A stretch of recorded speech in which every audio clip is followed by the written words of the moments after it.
Welcome back to what's going to be a super satisfying episode of Jillin. I am one of your hosts, Christina Walkinshaw, and close to the fingers on my screen is my co-host and lovely friend. Jen Murphy. I'm sorry you threw me a little bit because started by saying a super satisfying. Now I'm intrigued. Well, because our theme song by Andrew Simone, remember, you can satisfy me. Oh. I actually been re-listening to our episodes. Not that I'm a narcissist. I'm really not. I'm just looking for me fucking up so I can fix it. No, you're a perfectionist. That's good. Am I? You can text me when I fuck up too. I think I'm the opposite of a perfectionist. I think I'm it's all right. That's how I am. I need to be more of a perfectionist. Me too. I'm more like good half-assing sometimes. Like it's done. I'm like more of a that'll do right? That'll do her. That'll do her. That'll do her. Right? That's enough. This is enough entertainment for you, isn't it? Are we starting with our theme music or? Oh, you know what? Okay, yeah. Okay, so you have to do the theme music because I am drinking wine today, and I'm not gonna lie, I'm a little bit sad about it. But I got my Roblar in from California. And I was like, do I deserve to have this bottle tonight? But I was like, yes, I'm gonna treat myself. And it doesn't matter how many bottles of wine I've opened in my life, I am still capable of fucking it up once in a while. And I sure did break the cork in half. And it the other half kind of went in, and it took surgery, but I got the half inch of cork out, and now, so you know what that means? You have to drink the whole bottle. I know, such a bummer. Well, there could be theme music for drinking wine because you could pour it into the glass and it could be that like. That's very true. Or even just the popping of the cork is a good theme. But let's hear yours because that's the official sound. I will do mine. It's another Modern Times, different can. Premium blend. Oh, music to my ears. Modern Times, Modern Rhymes. I like it. Oh, that sounds amazing. And you have to tell me, as per usual, what's the style and what's the ABV on the beer? Oh, okay. This says an Indian Pale Ale. Shit. Oh, that means it's 7%. It's 7. Oh, see, that was a good. That's my theme. 7.5. Holy moly. By the end of this podcast, you're going to be hammered. But you know what? When I went to Modern Times to buy this, almost all I shouldn't say all of them. The menu had like 300. I couldn't read them all. But I was trying to pick one out, and almost all of them were at least 6 or above. I don't think they make too many. I mean, I'm sure they make some that are lower, but there wasn't. Yeah. And I didn't know what to get, and I was kind of flustered, so I just told the guy working, I'm like, can you just pick out 2 and give it to me? I was just going to read. Like, I didn't have my glasses. It's like this little fine print describing every beer. I'm like, can you just pick out some? What do you like? I mean, trust me, that's why I'm always looking for session IPAs, because proper IPAs usually do start at 6%. And now so that's normal. Yeah. But Pilsners and lagers can always be around 5. And I'll take a pale ale if it's hoppy, and a lot of those are only 5.5.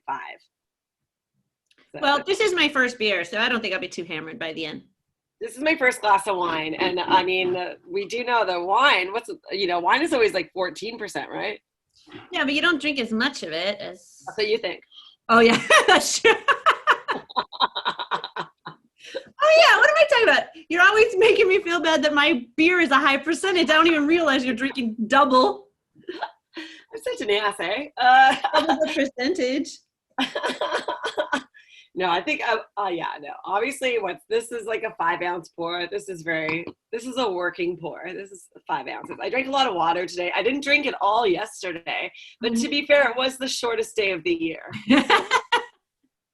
It's still very impressive. I'm really impressed. Yeah, no, it was, I don't know. That's sad that at this part of the quarantine, I'm looking back, like, cause I kept a list of how many days I've been sober this whole year, just cause No, that's the proper face to make. You couldn't see it if you're listening to the podcast, but Jen had the, the emoji with just like the teeth in a straight line across the face. I was doing that more for thinking how many I have been, and it's not.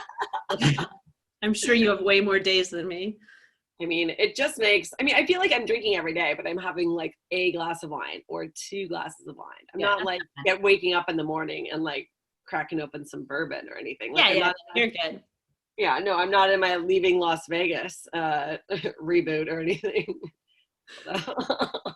For our listeners, we'll say this is Tuesday, December 22nd. So in case anything amazing or insane happens in the next 5 days, we didn't talk about it. Yeah, exactly, just in case. And we're not just that festively. Well, because Christmas is, well, not that it matters, because maybe people will watch the clips and then, but I dressed up for our Jillin off Christmas show. I wore all red. Now I'm more in like my Boxing Day, like sale purchase clothes. Like this looks like this was $18, but everything's on sale right now because of COVID. What are you going to do for Christmas? Well, here, I'm glad you asked because I'm going to be spending it at Bubble Boy's house. And here's my issue, okay? Obviously, this is too new of a thing to like tell my parents about, right? But I'm going to have to FaceTime my whole family. And they're going to know that I'm not at home, They're going to be like, where are you right now? Why is that kitchen in the background? Wait, okay. Because I don't have a kitchen, sorry. First question, show. Where's his family? On my podcast. His family's in Michigan, right? And he doesn't want to fly, I assume. Wait, why is it too new for your family? I'm sure they'll be so happy that you're not alone on Christmas. That's the thing. Like, we can give them that, right? But it's still awkward. I don't like to talk to my family about dating and really, do you? No, but I think if I was in your situation and like they thought I was going to be alone on Christmas, they'd probably be happy to know I'm with someone. I guess you could say you're just hanging out with a friend. It's not like they know all your friends. I know, that's true. And if it keeps going, they'll, I guess if I bring it up and like it keeps going, they'll be into it. And if it doesn't work out, they'll get over it. Like we're all adults now. We know how things work, but it's going to be a little nerve-wracking having to explain it. But then I kind of want to because I'm really excited to be spending a Christmas with a Jewish guy, because I lit the menorah a few nights, last week, which was really fun and nice. And now this is going to be his first Christmas. And I'll let you know this. He's really excited. Oh, that's so cute. I mean, without a pandemic, you would never spend a Christmas like with somebody this quickly in a relationship. But thank God you have somebody. No, that's true. That's very true. And I think if we're going to have a good time, we have a lot planned. There's lots of presents. We're doing stockings. We have a lot of meals and baked bries and like special foods planned. And then Boxing Day, we're going to hang out with 2 of his friends that we've already hung out with before who are really cool and just, Okay, the first time you said Boxing Day, I didn't know, and I kind of just let it go, but now you said it again. I don't know what Boxing Day is. It's a Commonwealth thing. I know what's funny is Bubble Boy didn't know what it was either, and then he read up on it and sent me an article that he read from National Geographic explaining the history of Boxing Day. But there's all sorts of different reasonings behind the name. Like, I always think it's like, it's the day after Christmas, you're going to return all the things you got that you didn't want at Christmas. Like, or there's boxes everywhere. Like, it has more of a boxing theme. But historically, if you go back like 300 years, whatever, I guess it's also the day after Christmas. I guess people would like collect donations in these boxes to give to the servants, and they would get the boxes full of money. And I don't know, but there's like literally 10 different possibilities as to what it comes from, where it comes from. But I think at the end of the day, I just know it as Canadian Black Friday. I don't think that's clip worthy. I'm calling it out right now. You ever find yourself like when we're doing this, are you like, was that clip worthy? I think that could be a clip, like in the moment right now when we're talking. That's not clip worthy. Think about it as much. Don't worry, we're not putting that on YouTube. What was that? I don't think I think about it as much during the podcast. I do. This is why I can't do improv. This is like when I was taking Second City lessons, I remember my instructor being like, Christina, get out of your head. And I'm like, I live here. I can't get out of my head. Oh, it's the whole reason to do improv. Yeah, always living in the future. But hey, better than living in the past. Are you scared? Are you scared that once, this is just a big fear of mine right now, because I like to believe 2021, it's going to be great. We're going to come out of this. But I'm also scared that this pandemic is going to end, and that's going to be the exact moment I run out of money. Like everything's going to open back up, and I'd be like, shit, I actually can't go out now. I'm out of funds. Well, that's impossible considering you're a professional burper. I mean, OnlyFans, man. It's literally saved my life. Yeah, thank God. What would you do? It's been OnlyFans is so interesting. It's like, I honestly feel like it is like true romance. And here's why it's like true romance. I feel like when people first subscribe to me, they're like super into me.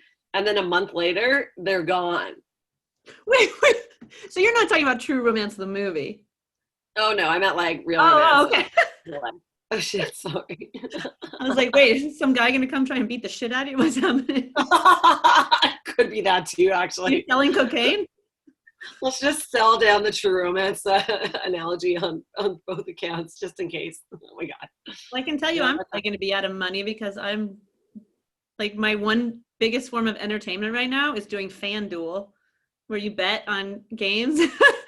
I only bet like $1 or $2, but it just makes watching the game so much more exciting. But now I'm like addicted. I want to play this now. It's so fun. Like I'm jonesing to gamble. I know that sounds like I'm a bad person, but if I could play video poker just even for one night, I would probably cream my pants. Yeah, I know. That would be well, so that's the exciting. thing, because I love watching football. Like I'll watch any team. It's just if I don't know anyone on the team, it's not as exciting. So with FanDuel, you pick certain players that you want to get you points. So Okay. then when you're watching the game, you're just like rooting for these certain players. So it makes it a little more exciting. Oh, that's exciting. So you're not rooting for the teams, you're rooting for specific players. Yes. That's exciting. So in one game, I can have 3 players from the Lions and 3 players from the Giants. So the whole game is exciting because I'm rooting for both sides, just whatever players I picked. Oh, that's good. Well, if you're going to root for the Lions, definitely go Stafford, Peterson, and maybe like Swift. Oh, look at you knowing the Lions now because you're a boy. I only know the Lions. I can't even remember barely anybody on the Giants, but whatever. I was going to say if you're betting on who's going to win, don't bet for those teams. Basketball starts tonight. That's my real sport, you know. I almost wore my Raptors shirt tonight, but then I went with this comfortable Madewell shirt. Shout out to Madewell and their high-waisted curvy woman jeans that are good for my ass. Sorry. I'm wearing a jumpsuit from the Goodwill, so you're good. I love a jumper. Stand up. Let me see it. Before. Is it like a pants down below? Yeah. That's so cute. I like it. I mean, it's got 4 pockets. You can't go wrong. I like pockets. Everybody likes pockets. Yeah. That's good. I have a question for you. When you were in high school, did you, was there like one guy or boy that you were just like in love with the whole time you were in high school? Like, did you have that? Yeah. Oh, definitely. I feel like my first crush was grade 2, and his name was Nick or Nicholas.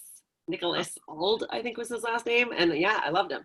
Like it was white boy, blonde curly hair. It looks like if you saw him, you'd be like, yeah, that's a white girl's crush right there. But don't you feel like your commitment level when you were younger was just so strong? Like I would be in love with somebody for like 3 years and just not, even though nothing happened, like yeah, he never liked me back or anything. I was just like fully committed, like for all of high school.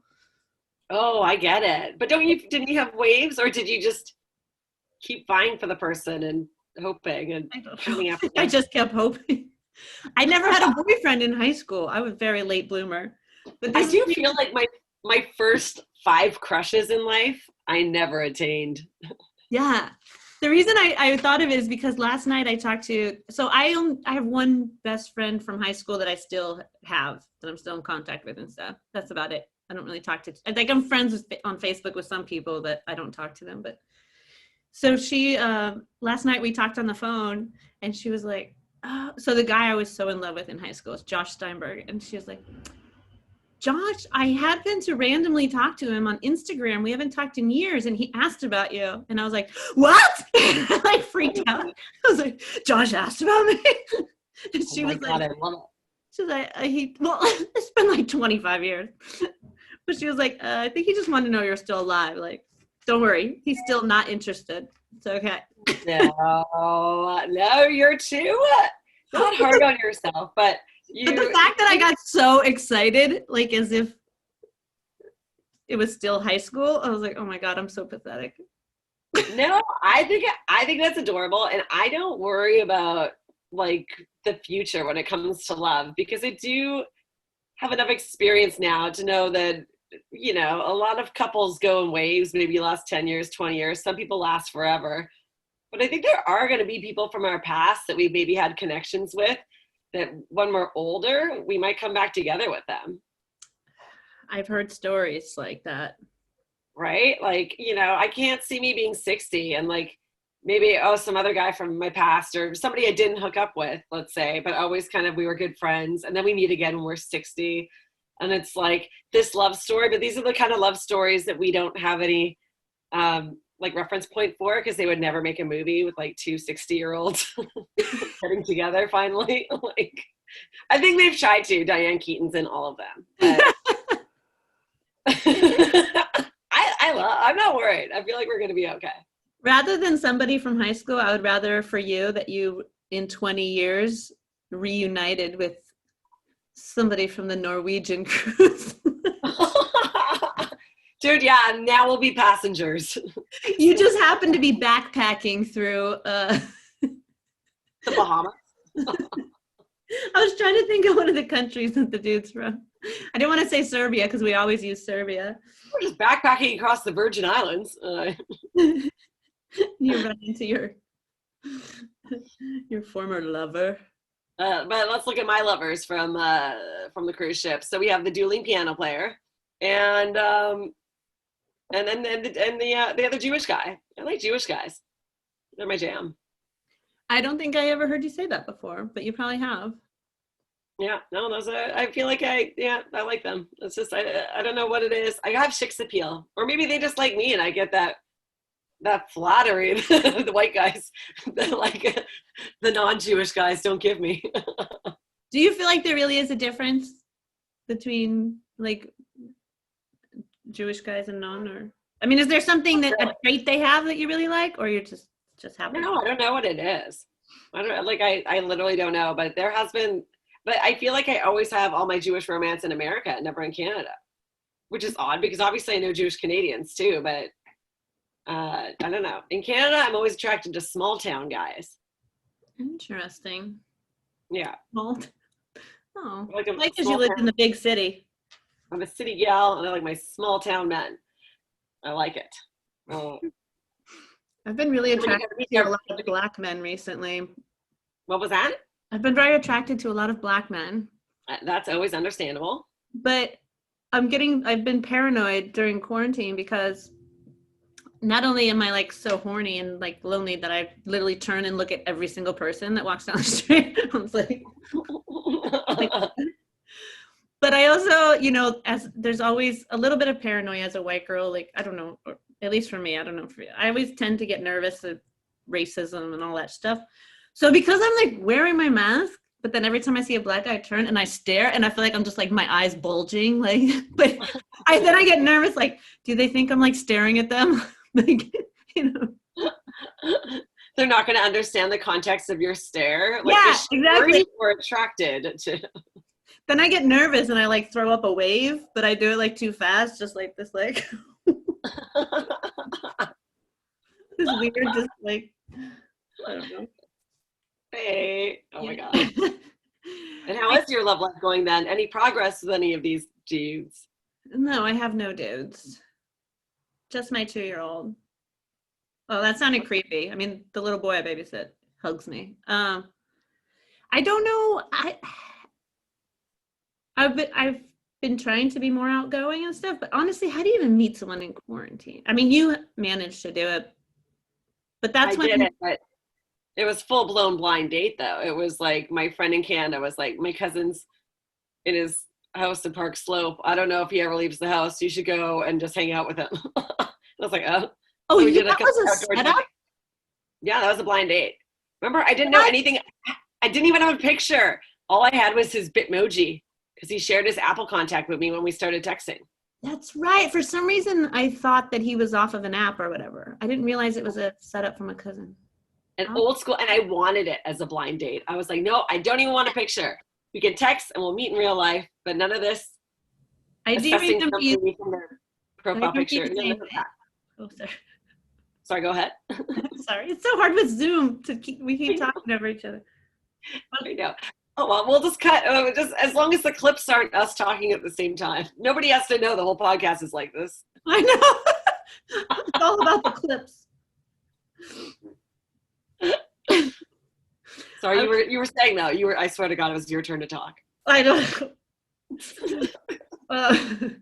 I also today, because I was thinking about high school because of that experience with my high school crush. He's very interested in my life now. Just kidding. No, but I started thinking about high school and how like I didn't go to the prom. Oh, you didn't? No, I didn't have a date to the prom. I'm pretty sure that scarred me for life. There's something happens when you're like the only one that you know in your school that's not going to the prom. Anyway, let's not talk about that. But do you know what I did the night of the prom? I got a beach chair, folding chair. Yeah. So I don't know, back in my day, the big thing was like everybody got limos for the prom. Like, yeah, we did totally. I feel like high school kids don't do that anymore, probably, right? But I don't know. But that was a big thing. So I got a folding chair and I went and sat on the street corner where all the limos were going to go by to go to the prom. And I sat in a folding chair and watched them all go by going to the prom.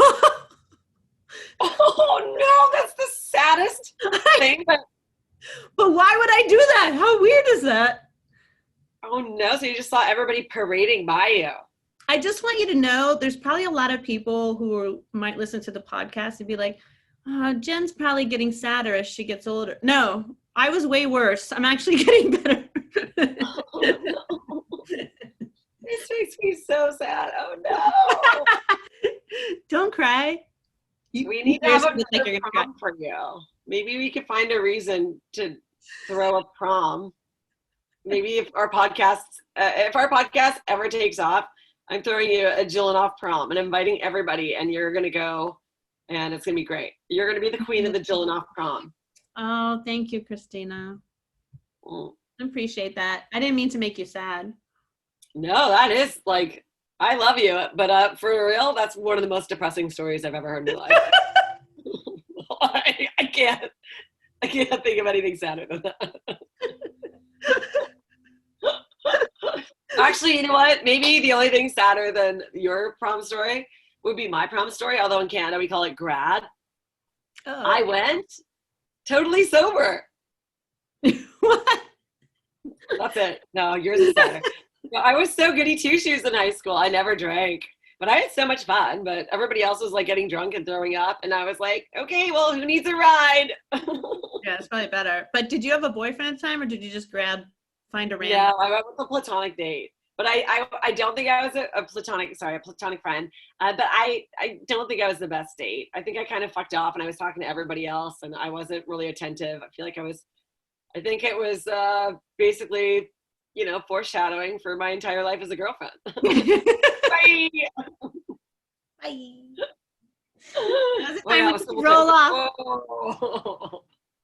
Wait, you know what? This is what I'm not going to like about the new world. I'm not going to like doing stand-up again and not having a swivel chair. I'm going to say, get rid of the stool on stage. I only want swivel chairs. I was just going to say, you need to put it in your writer that you have to have a swivel chair on stage. Exactly. I need a swivel chair. What happened? You said something happened that pissed you off or something. Yeah. Okay. We'll do that. Then we'll do our special segment that I'm really excited to get to, but I might as well get this out first. So, not that it's a big deal, but for some reason yesterday I was like going in and out of being good about it, being bitter about it, being good about it, being bitter about it. I don't know if you have these kind of emotions, but whatever. I got interviewed because this guy was doing a story here in New York about comedians turning to OnlyFans, right? Oh, yeah, you told me. So I take the time, to do the interview. These things make me nervous. I never want to do them. Then after I do them, I was like, that was great, actually. That was really fun. And, I'll probably be like some comic relief, amongst a whole bunch of girls doing other things on OnlyFans, and I'm the burper, right? I'm just like the weirdo, but I'm having fun, and it's a fetish. It's still sexy in its own way. Oh, I know. But anyway, so I do the interview, and then he texted me yesterday, and he's like, the article's coming out today. I'm really sorry. I just I over-reported, and it was too long, and I had to cut you from the story. I know. And I was like, oh. So I was like, yeah, that's okay. Because, at first I was like, oh, well, I mean, I don't really need to be famous for burping, right? This doesn't have to be my legacy. But then also I was like, well, maybe I get more subscribers. Maybe some burp people will be like, hey, that's what I like. So I was kind of excited for that. And then I was like, should I open the article and see which comedians did get in? And then I was like, okay, those people are comedians. Never heard. Barely does comedy, done it once, you know what I mean? And I was like, and then I think about him saying over-reported, and then I was like, yeah, over-reported, I get it. You wanted to talk to all the naked girls more than you wanted to talk to me. Oh, most of them were female comedians that are. Well, I think everybody's doing something more sexual than I am, which is fine. I get that's more exciting, and I know maybe I'm boring being a burper. But I don't know, there was a bit of but then I didn't want to be bitter and trolly about it, because even when I got that article on Narcity, the same reflex I had reading this article, there was somebody in Canada who was like, the funny thing is that she thinks she's a comedian. And then I'm like, I don't want to be that same troll. These girls are all well, I mean, there's some comedians that I legit know, and they were in the article, and they were great. They're awesome. And I'm like, okay, you're awesome. I would say I knew 3 people in the article, all awesome. Everybody else, I'm like, who are you? Who are you? Who are you? You know what I mean? Anyways, I've been doing comedy for 22 years, and I have TV credits, and I'm not even good enough to be a comedian in a magazine I've never heard of about comedians turning to OnlyFans during the pandemic. I don't know. It irked me, and then I was like, who cares? But I woke up today not caring, but yesterday it bothered me. I would think your story would be one of the more interesting, because nobody else is burping in the article. You've got the most original talent for OnlyFans. Who would believe you can make that much money burping? You should have been in the article for sure. Kind of thought so too, but then. Although, maybe it's a blessing in disguise, because how many people would have read that article and maybe become burpers, and you don't need the competition, so.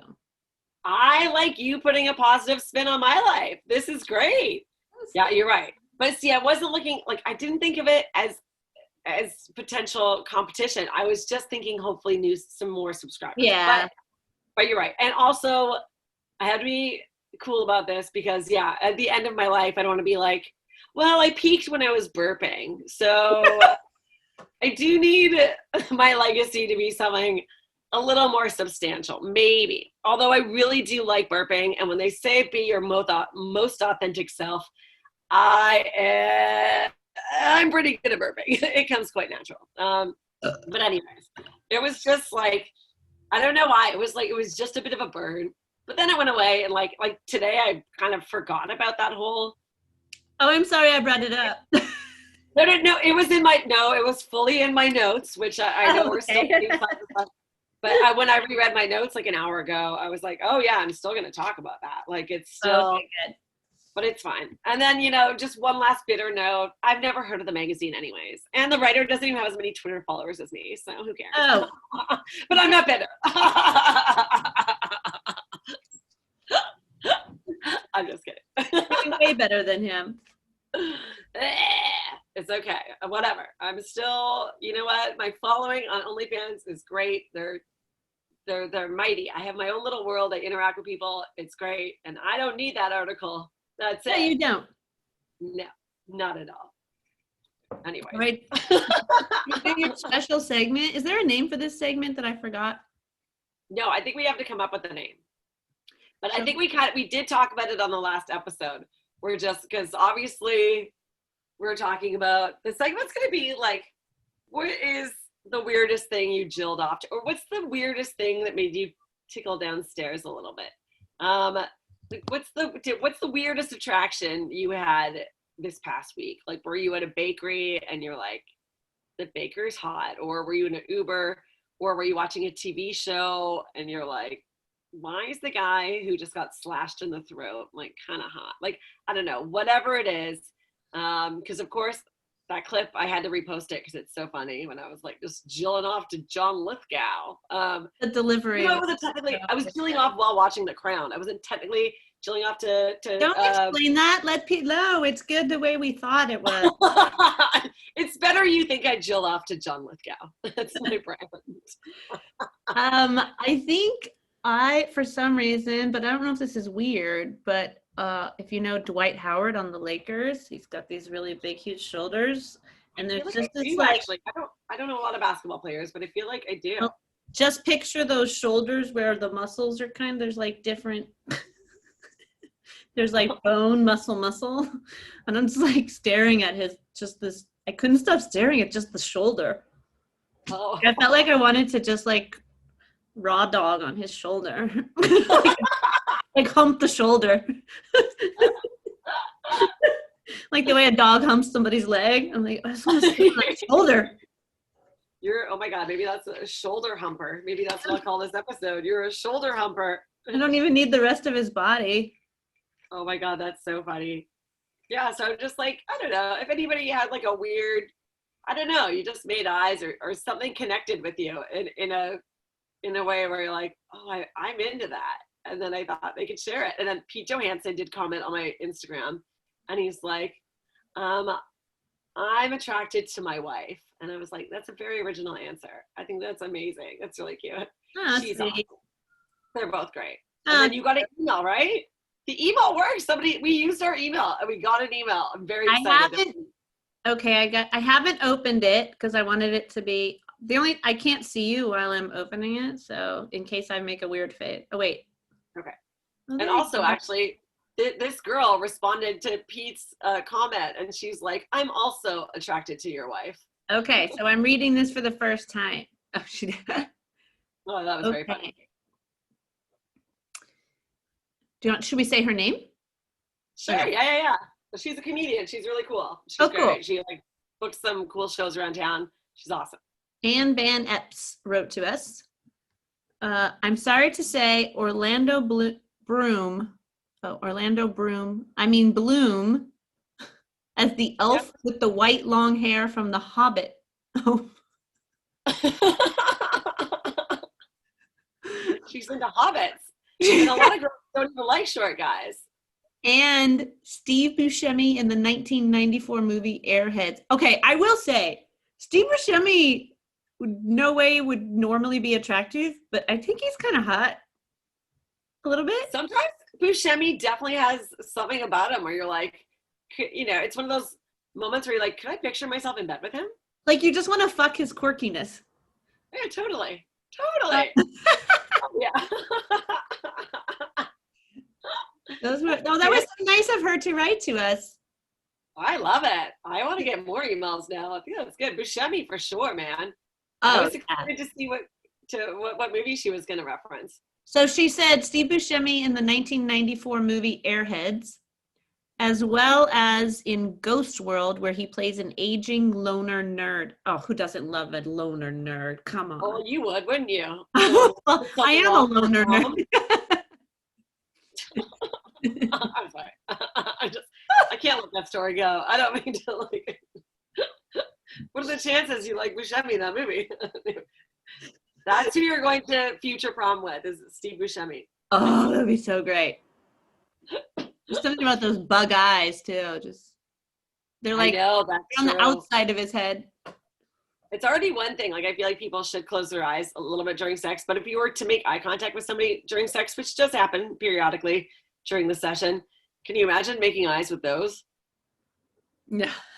It'd be intense. Awesome. Wait, you prefer to always have your eyes closed? But what if somebody's like right on top of you, like missionary? I don't mind some eye contact, but then I get really paranoid that I'm going to be cross-eyed. And then, like, if you get too close to my eyes, Wait, you mentioned I'm sorry, did I cut off your... You mentioned that on the Christmas show. Do you really worry about being cross-eyed? Totally. You've never said that. You're not cross-eyed. I think it's like slightly, like I think I'm slightly cross-eyed. Just like a tint of the eyes blowing east and west. Like just like it's not that way. You know what? I've never noticed that, but it's better. At least they're both doing it. Because if you ever been with somebody that one eye's fine, but the other one kind of goes wonky. Oh yeah, the wandering. Yeah, totally. Yeah, that's weird. That's a lot. Like at one point during sex, it can be normal. Then you close your eyes for a while and open it, and it moved. It shifted. Yeah. Oh no. It just like sometimes falls asleep. Like, bro, yeah, like, asleep. Bro. Push her back in just as they're like, oh no. Oh my god, that's so mean. We get hate mail. Oh no. Well, no, I feel like Saudi Arabia loves us. They're into everything we say, I'm sure. Oh, we're totally up in Pakistan now. Oh, we are? Mm-hmm. Oh, you know what I have to do? I haven't done it yet. Although to go back to the eye contact during sex, that's why sometimes maybe it's just better to do it from behind. Especially if I'm drunk and I know for sure I'm cross-eyed. I'm like, you know what? Let's just turn it around. I know, okay. But the thing is, like, I'm scared of eye contact also. And I do like doggy style, but the thing is, doggy style, then they're just staring at my butt. That's my best asset. Doggy style in the daytime is the scariest thing in the world. Night, it's okay. It's dark. No, I agree. But if you've had like day sex, just like, what? I don't even know what they're seeing because I've never bent over and looked in a mirror at my butthole. So I have no idea. I just imagine that there's no way it could be that good. It can't be great. I'm always like, is there a random hair sticking out? Do I have a pimple in my butt? What is happening? Oh my God. You are so right about that. There should be no doggy style during daytime sex. Like, no, that's a nighttime activity. That's not a daytime activity. Exactly. Thank you for agreeing with me. I even wrote it down. It might go in our description. That's a really good burp. Thanks. It came from the heart. Oh, there's one of yours. Cute. You really like put your look into it. You like you were leaning into that burp. You did a little lean. Trying so hard. I'm proud of you. I thought it was beautiful. Thank you. Give us one more.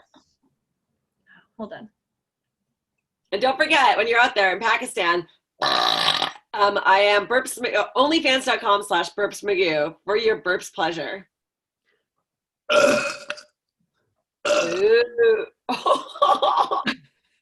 Now I feel like Laura Danowski. I like how you like try to lean into the camera, like you want it to smell the burp. You just all of our guests for the burping contest. I know we haven't done a lot. All of them have been great, but Laura Danowski, I get messages on YouTube like, can you please have her back, please? We might have to. So she was really good. She was so good. Yeah, maybe we could do that. We could do like a champion of the burping competitions. Everybody comes back, competes. I had a slight girl crush on her too. She is great. There you go. I could be your Jillin off for the week. Be like, I was attracted to our burping contest contestant. It's perfect. It's absolutely perfect. It's exactly weird. Well, it's exactly what the segment needs. Laura Hayden just texted. It just popped up on my computer, but I finally figured out how to make sure the ding doesn't go off on my computer. Ding! It took me like 6 months to figure that out in quarantine. When I started doing all these Zooms, I couldn't figure out how to get it off, and it was like, I know. I was like, I didn't want to go offline, but I feel like even when I was hitting offline on the Jabber thingy, it was still popping up, but I finally figured it out. Me too. What did you have any Jillin experiences? Since John Lithgow, there is one that I wanted to bring up, but I feel like, um, I can't remember the name of the show. That's how bad we are with binge watching TV shows. It's like you do it, and then you're like, I don't remember what that show was called, but it was amazing. It was like it was a show that took place. It was like shot in Ibiza, and this girl was trying to find who killed her brother 20 years ago.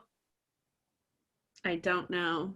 I want to say the show was called White Lines or something. It was on Netflix. It was really good. And you jilled off?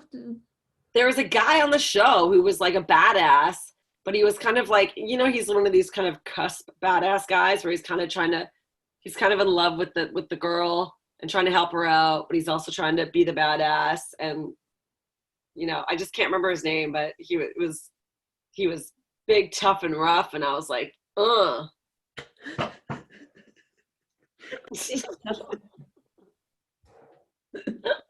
Maybe it's better I can't give you a name. Just put any name out there. Is that too gross? I'll tell you what, ever since they came out with the Apple AirPods, the Jillin off is like way more exciting because I put those earbuds in and it's like they're in my brain now. Oh, talking about watching porn. Which I still only do on my phone. It's like I'm scared to do it on my computer. Like I only do it on the phone. Yeah, I'm always scared that I'm gonna get a virus if I watch it on my computer. But my phone should have like 87 viruses by now. But the scary part with the phone, and I've almost gotten caught a couple times. Have you ever been around somebody? Well, this was mostly before quarantine, but around somebody and you like pull out your phone and they're like, "Oh, look this up!" Like you hit. Totally. And then like it showed the last thing you watch pops up on the screen. I was like, ah! Totally. Yeah. You open Safari and then it's like, oh no, oopsies. Safari. That's what I was trying to think of. Thank you. I couldn't think of it. That's happened to me a couple times when I've been right in front of somebody, like a family member, and I'm just like, oh my God, I know. I just try to put the phone away around family members. I'm like, I have to remember to keep clearing my history. I know. Or now on the iPhone, it says it gives you little dots of most viewed, like Facebook, and it's like YouPorn. Like, no, you can delete it so it doesn't show that. Wait, you watch YouPorn and not Pornhub? I do Pornhub. Oh, I've never watched Pornhub. You do YouPorn? Should I try Pornhub? Is it free? It's free, but most of it's really bad. Like, you have to surf a lot to find something. Why would I want to do that then? I know, it's frustrating. And even the stuff that I think is just so maybe like the percentages of you could go most viewed, most popular, but even most popular sometimes it's bad. It's like bots must be just liking the shit out of stepsister porn. And then I don't know why, I swear to God, every time I log into Pornhub, it's like stepsister porn. It's always top rated. And I'm like, what? That's disgusting. I'm scared to hit certain buttons on Pornhub. I'm just like, ugh. And it's fair because usually my fingers aren't really close to the phone at the time anyway. So it's not really hard. Terrifying. There's actually been times where I went in looking for something, and because of what it showed me, like I've already got like my pants off, whatever, I'm ready. And then I go in and I've literally they'll show me something that is so disturbing that I can't even continue. I'm like, well, I'm not going to do this now. Why did you show me a 13-year-old daughter with stepmom? Like, now I can't do it. That's true. I think Pornhub is actually stopping us from jilling off. It might. We're like, that's horrible. I can't jill after this. I'm going to bed. I'm reading a book now. That's it. Scared me. Keep a Bible by your bed. Right. Like in a hotel room. That was one of the first jokes I ever wrote 22 years ago. I wrote, and bear in mind, I thought that all jokes had to be one-liners. So I only had like 4 minutes for my first year. It was like, okay, here we go. Pretend it's 1998 and I'm on stage for the first time. Or whatever. And I'm in a comedy club? Yuck Yucks, Ottawa, Albert Street. Like, Do hotels ran by Jehovah Witnesses still have Bibles in the nightstand table? Or do you open the drawer and it's just a stack of pamphlets? That's a really good joke. Oh. Well, turns out my career's gone downhill, so I've let myself go since my early joke writing years. I love it. It's a really good joke. Well, thank you. Maybe you should bring it back. I mean, if comedy ever comes back, I'll bring the joke back. I feel like styles of comedy change over the years, though. Like, I feel like that style, I mean, I saw a lot of comedians succeed with that style of like one-liners and being kind of, quirky and awkward on stage. But now I feel like it's so different. Like the cool comics are all just like these, like, in your face, here's my thoughts. Like, yeah. But you know where that would kill is the cruise ships. That's true. But are we even really supposed to bring up religion? Or is that one that's gonna... You're not being like... No, I don't think it'd be offensive at all. I don't think it's offensive either. And I think it's a good, interesting statement. I still, like, every time I get to a hotel, the first thing I do is I steal the pen, as you can see by this Harris pen I'm using right now. Exactly. And then the other thing I do, I still check the drawer to see if that book's still there. It's pretty crazy that they're still putting a Bible in every single hotel room. Like, it's weird. Yeah, it is crazy. It's I don't know. I guess it's just a weird tradition that won't go away. Aren't they mostly now only in like cheap hotels? If you went to a really fancy hotel, is there a Bible in the? I don't think so. I have seen them in more than I ever expected to, because I don't expect to see them anymore either. Seems like it's mostly like Motel 6. I always have to like, good luck. I don't even think they have pens. You gotta start. They don't. They don't have pens. If your life is so bad you're staying at Motel 6, you better start praying. Exactly. Oh my God. Find God. What the fuck happened to you? Oh my God. Oh my God. I feel like my pens are starting to die because I haven't stayed in a hotel for so long. I'm starting to throw them away because I'm like, oh, this one's dead. This one's dead. And also I always steal the pads of paper too. Yes. And you know what? Sorry, go ahead. Oh, they're perfect for to-do lists. And this is my to-do list. And I steal them from every hotel. But even after this year, I'm starting to run out. I always steal those too. And you know what's great? In the nicer hotels, if you take it on day one, they keep replacing it. I always think about doing that, and then I don't, because I'm like, they'll be on to me, and then I don't do it. But that's what it's there for. They're putting it there for you to write notes, so you wrote notes. But also, I don't like getting my roommate up when I stay at a hotel. So I always put the do not disturb sign on, and it stays there pretty much all 3 days. Yeah. So. Unless I'm staying more than like 5 days, I don't have them come in at all. Ooh. Or if I run out of towels, I just call up, be like, give me a towel. Same. I call for towels, but usually I'm like, you don't have to come to my room. Especially when you're doing comedy, because like the hours that the maid would come would be the exact hours I would be fucking sleeping in, watching TV, doing nothing. Yeah. Like those are my core do nothing hours. Yeah. Did you ever on the cruise ship? This happened to me once, and then I was like, but do you know on the cruise ship you can only go like 3 days without taking room service, and then they'll force their way into your room. They're like, no, ma'am, you can't go longer than 3 days without getting cleaned. I didn't know that. It's either 3 or 5, but you have to let them into your room to clean because it's like it makes sense. Obviously, we've seen now this year how viruses can take over like a cruise ship. So, but on Norwegian, hey, that's another shout out to a good clean cruise line. Yeah, you have to let them clean your room. I did not know. I think I probably did it every 3 or 4. I don't know. I guess I never went long enough, but I definitely don't have it every day. Yeah, but no, I wouldn't do it every day. But I don't think you can go longer than like 3 days before they're like, let us in, dirty bitch. They're also probably like, make sure this girl is still alive. She closed down the crew bar last night. Oh no. Nobody could be in bed watching what's that? Instant Family that many times. Instant Family. I definitely saw that on Norwegian. You probably saw it 5 times. And Palms. Palm? Do you remember that movie? No. It was a movie I think I want to say I talked about it on a former podcast, but maybe I didn't. But I've never heard of the movie Palm. And then on the cruise ship, it was on one of the channels. And I watched it and I totally loved it, by the way. But it was about older women reliving their lives as cheerleaders in like a Oh, I definitely saw that on the cruise ship. Diane Keaton, baby. So good. I loved it. Oh, at first I was like, I'm not going to watch this dumb movie. And then of course you have nothing else to watch because there's only 4 channels. Yeah. Watching movies on the cruise ship though is almost like living in the movie Memento. Do you remember Memento where everything went backwards?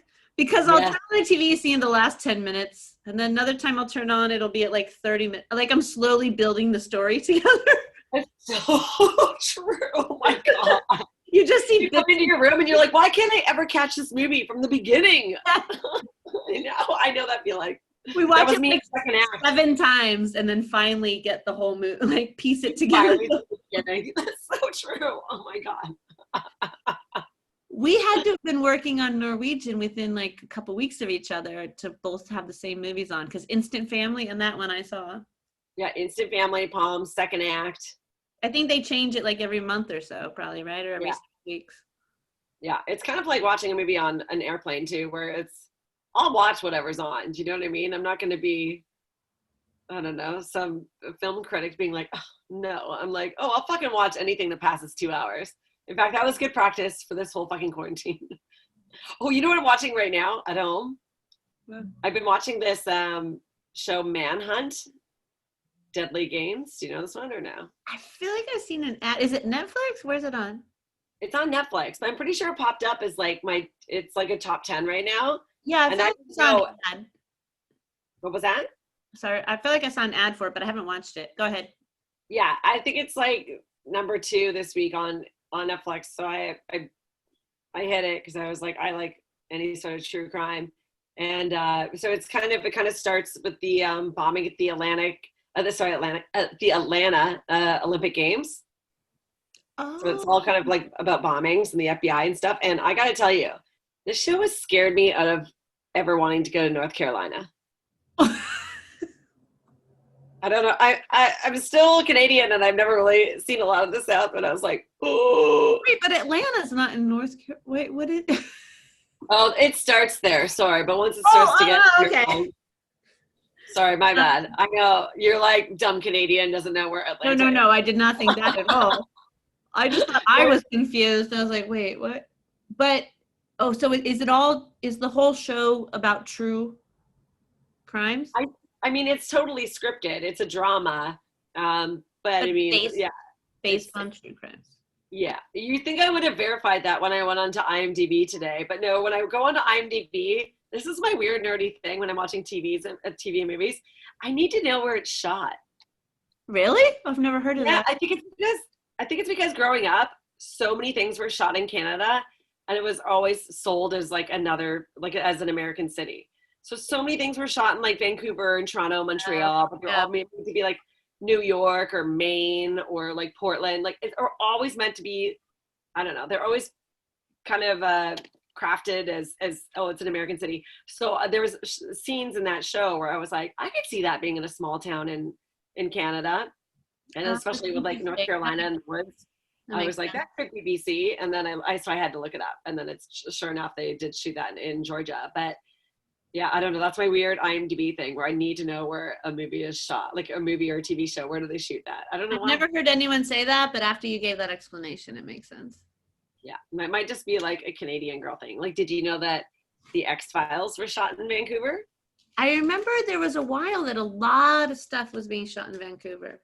Yeah, and 21 Jump Street. Oh, really? I did not know that. Yes, I remember because my cousin got grounded because she skipped class to try to go to the set to where they were shooting 21 Jump Street that day so she could get a glimpse of Johnny Depp. Yeah, so huge trouble because I think she's only like 17. So being like, because I grew up around LA, as soon as I turned 16 and then I could drive, and my friend Monica and we would skip school. I don't know I have no idea how I got information before the internet. I don't mean either. Like we would find out. Okay, so we would find out where movie premieres were and show up. Yeah. Which I guess they might advertise that, but my friend Michelle and I in high school were obsessed with the New Kids on the Block. Right. Somehow, tell me how this is possible that we found this out. We would, I don't have no idea how. We would find out the hotel they were staying at when they were in town, and we went and waited until they came back from their show.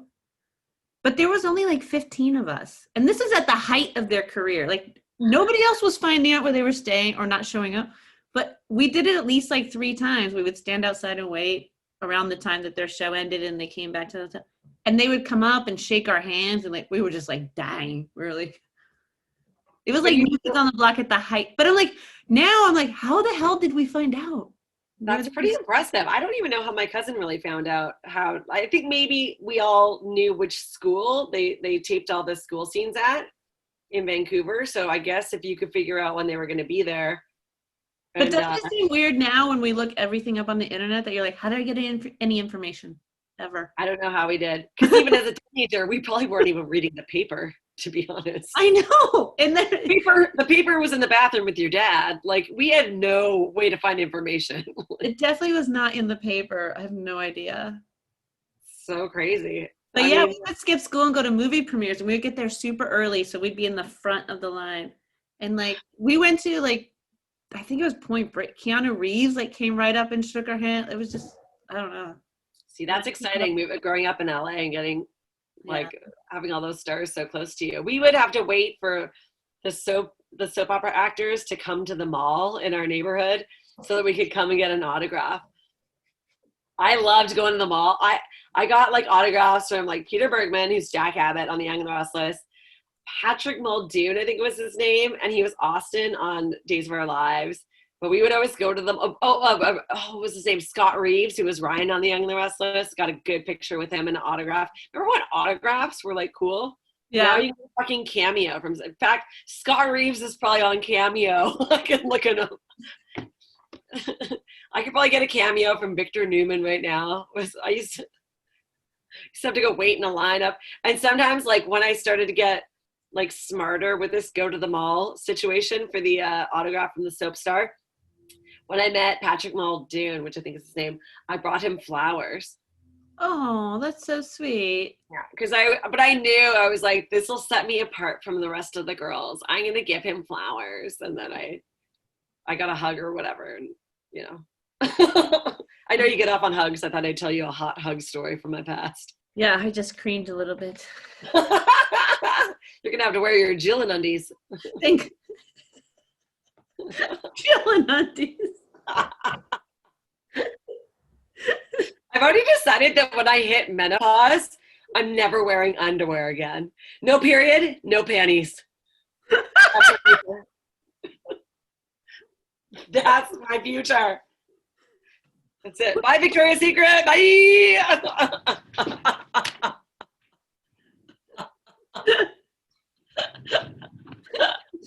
Oh my God. Can you please name this episode No Period, No Panties? Yeah. I'll be back with Depends in the future. No period, no panties. Oh my God. I can't believe we've done an hour. It's close to an hour. Oh my God, that was a good one. Oh, sorry if you're listening. We just it has to be. What was it? It has to be no period, no panties. No period, no panties. I love it. I also really want to know what Jillin underwear looks like. I guess it has to have a hole in the middle, right? Or maybe like 3 holes, right? 2 to hold the flaps back and then 1 for the middle. Oh no. Paul's hard.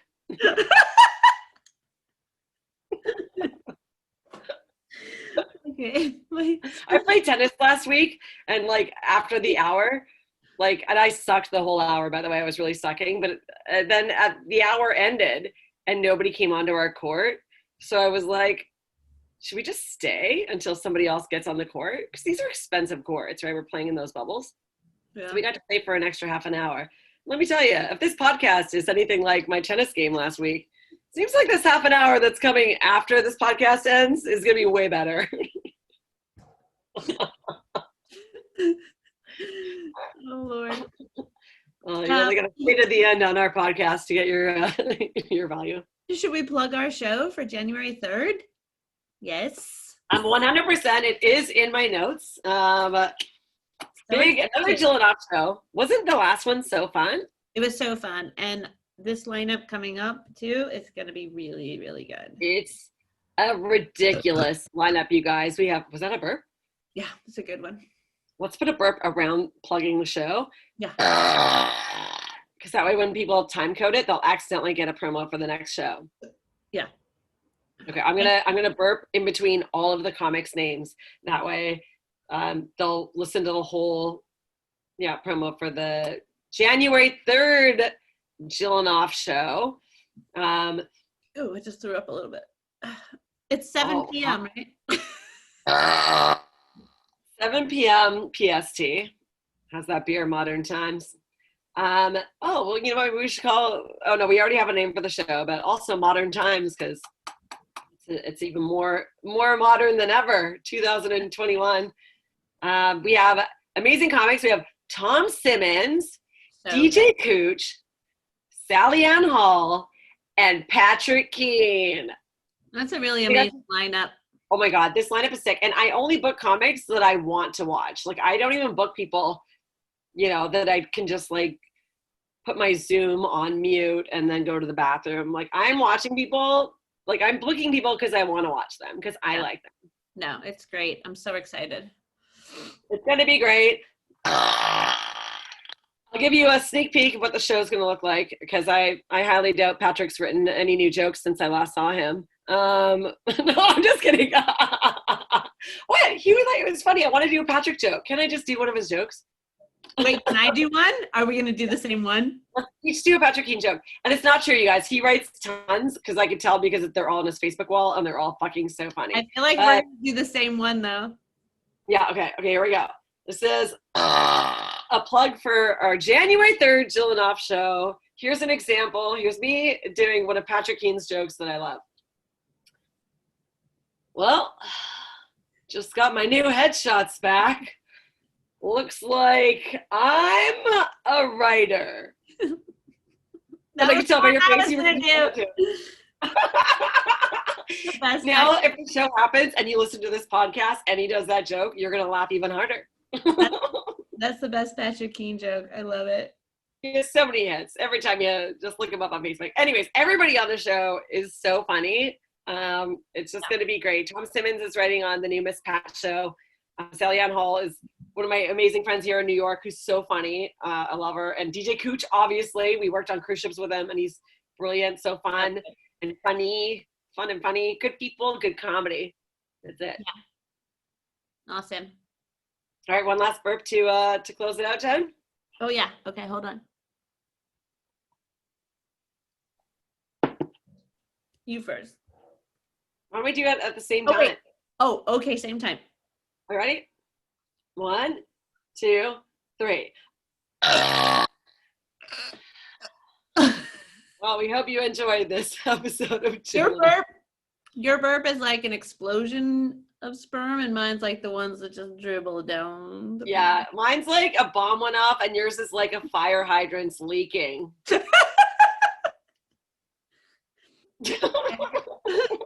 Bye. Bye.